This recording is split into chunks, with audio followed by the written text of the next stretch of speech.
حضرت ادریس علیہ السلام اور ملک الموت۔ ایک دفعہ ملک الموت نے اللہ تبارک و تعالیٰ سے حضرت ادریس علیہ السلام کو سلام کرنے اور ان سے ملاقات کرنے کی اجازت مانگی۔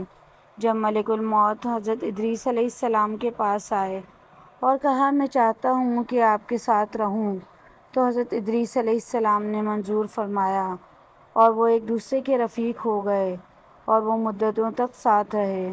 آپ علیہ السلام دن کو روزہ رکھتے، جبکہ رات کے وقت حضرت ادریس علیہ السلام کے پاس من و سلوہ پہنچ جاتا جس سے وہ افطار فرماتے۔ وہ ملک الموت کو بھی کھانے میں شریک ہونے کی دعوت دیتے، مگر وہ کہتے مجھے ضرورت نہیں ہے اور نماز میں مشغول رہتے۔ حضرت ادریس تھک کر سو جاتے تھے، لیکن ملک الموت کو نہ سستی لاحق ہوتی نہ وہ سوتے تھے۔ اسی طرح چند دن گزرے، یہاں تک کہ ایک روز وہ انگور کے ایک باغ اور بھیڑوں کے ایک غول کے پاس سے گزرے۔ ملک الموت نے پوچھا، کیا آپ پسند کرتے ہیں کہ ہم بھیڑ کا ایک بچہ اس غول سے یا اس باغ سے انگور کے چند خوشے لے آؤں تاکہ آپ شام کو اسی سے افطار کر لیں؟ حضرت ادریس نے کہا، سبحان اللہ، میں تم کو اپنے مال سے کھانے کی دعوت دیتا ہوں تو تم انکار کر دیتے ہو، اور مجھ کو دوسروں کا مال بغیر اجازت کھانے کی دعوت دیتے ہو۔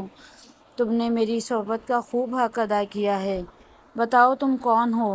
کہا کہ میں ملک الموت ہوں۔ تو حضرت ادریس علیہ السلام نے کہا، تم سے میری ایک حاجت ہے۔ انہوں نے پوچھا، کیا؟ کہا، چاہتا ہوں مجھ کو آسمان پر لے چلو۔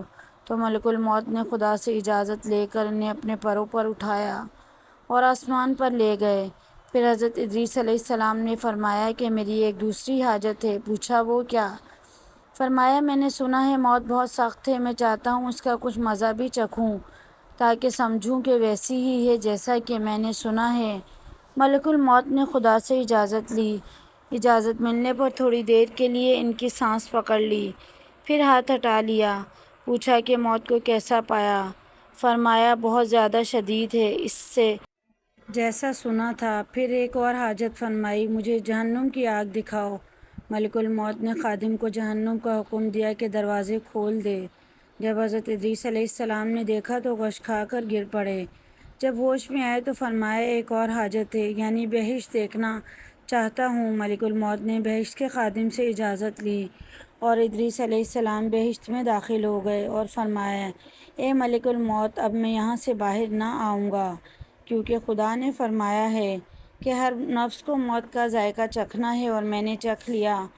فرمایا گیا، تم میں سے کوئی ایسا نہیں ہے جو جہنم کے پاس وارد نہ ہو، اور میں وارد ہو چکا۔ بہشت کے بارے میں فرمایا، اہل بہشت سے باہر نہیں جائیں گے، اور اس طرح حضرت ادریس علیہ السلام جنت میں رہ گئے اور ابھی تک جنت میں ہی موجود ہیں۔ سبحان اللہ۔